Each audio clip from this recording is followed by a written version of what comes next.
আপনি যদি বাংলাদেশে জন্ম নিয়ে থাকেন তাহলে ভিডিওটা আপনার জন্য। একটু লম্বা যাব, থাকবেন, কথা দিচ্ছি অনেক কিছু জানবেন। খুব ছোট্ট একটা প্রশ্ন দিয়ে শুরু করি। শিক্ষার মূল উদ্দেশ্য কি? উত্তর আমি বলে দিচ্ছি, আপনারা মিলে নেন। শিক্ষার মূল উদ্দেশ্য 6টি। নাম্বার 1, জ্ঞান অর্জন করা, পৃথিবী, সমাজ, বিজ্ঞান ও সংস্কৃতি সম্পর্কে ধারণা লাভ করা।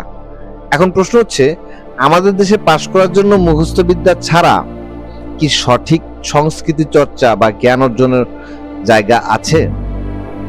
অনেক বড় বিতর্ক, পরে গেলাম না হয়। নাম্বার 2, চিন্তা শক্তির বিকাশ, যুক্তিবোধ, সমালোচনামূলক চিন্তা এবং সমস্যা সমাধানের ক্ষমতা বৃদ্ধি করা। এর উত্তর এই ভিডিওর কমেন্টেই দেখবেন। ইনবক্সে এমন অনেক আছে গঠনমূলক সমালোচনা যারা এসে গালি দেয়। নাম্বার 3, নৈতিক চরিত্র গঠন, সততা, ন্যায়বোধ, মানবিকতা ও সহানুভূতির মতো গুণাবলী অর্জন করা। এটা নিয়ে কথা না বলাই ভালো। ডাক্তার যদি আপনাকে বলে একজন নীতিবানের পা ধোয়া পানির পান না করলে কাল আপনি মারা যাবেন, তবে মারাই যাবেন। নীতিবান লোক এ দেশে খুঁজে পাওয়া যাবে না। নাম্বার 4, দক্ষতা অর্জন, জীবিকা নির্বাহের জন্য প্রয়োজনীয় জ্ঞান ও দক্ষতা শেখা। এদেশের সার্টিফিকেট অন্তত আমার কাছে টিস্যু বক্সের সাথে তুলনার যোগ্যতা রাখে না। যারা চাকরি খুঁজছেন তারা অন্তত একমত হবেন। নাম্বার 5, ব্যক্তিত্বের বিকাশ, আত্মবিশ্বাস, নেতৃত্ব, সৃজনশীলতা এবং আত্মনির্ভরশীল করে তোলা। এর উত্তর আমাদের দেশের কর্মসংস্থান আর প্রযুক্তির দিকে তাকালেই বোঝা যায়। নাম্বার 6, সমাজ ও রাষ্ট্রের উন্নয়নে ভূমিকা রাখা, একজন সচেতন নাগরিক, দায়িত্বশীল নাগরিক হিসেবে সমাজের কল্যাণে কাজ করা। এই একটা জায়গায় আমার সবচেয়ে বড় সমস্যা, যখন একটা স্বাধীন দেশের জনগণ রাষ্ট্র পরিচালনা করতে কোনো এক দলের অন্ধভক্ত হন, ভালো মন্দ, সত্য মিথ্যা সব ভুলে।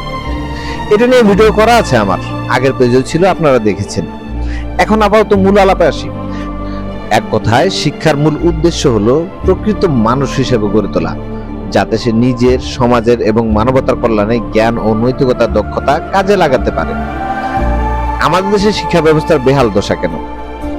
একদল গণ্ডমূর্খের দল যখন রাষ্ট্র পরিচালনা থাকতে চায়, তাদের প্রথম কাজই হলো আমাদের থেকে শিক্ষা কেড়ে নেওয়া। আর আপনারা সেই শিক্ষার পেছনে ইনভেস্ট করে যাচ্ছেন প্রতিযোগিতায় নেমে, অথচ তাদের সন্তানেরা এদেশে পড়েনই না। আমাদেরকে মূর্খ বানিয়ে তারা শিক্ষিত হয়ে ফিরে আসে, আমাদের ঘাড়ে লাঙল চাপিয়ে হালের গরু বানিয়ে তারা আবাদ করেন, আর আমরা আমাদের চরম বরবাদী স্কুল কলেজ নামের ব্যবসা প্রতিষ্ঠান থেকে টাকায় কিনি। তারা বিক্রি করে আর আমরা কিনি। কি কিনি? বরবাদি।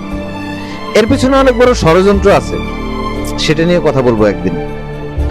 জুলাই শুধু হাসিনাকে তাড়ানোর ছিল না, অনেক স্বপ্নের ছিল। আমাদের মৌলিক অধিকারগুলো ফিরে পাবার। সার্জিস হাসানরা আমাদের সে স্বপ্ন দেখিয়েছে। একটা ঘুমন্ত মানুষের স্বপ্ন এত দ্রুত ভাঙে না। আমাদের জুলাই রক্ষা না পেলে আমরা আর মানুষ হতে পারবো না। আমাদের শিক্ষাটা বাঁচালেই সব রক্ষা পাবে। আসুন না জুলাইটা বাঁচাই, শেষবার। এবার অন্তত দেশ না গুছিয়ে কেউ ঘরে ফিরবো না, কেউ না।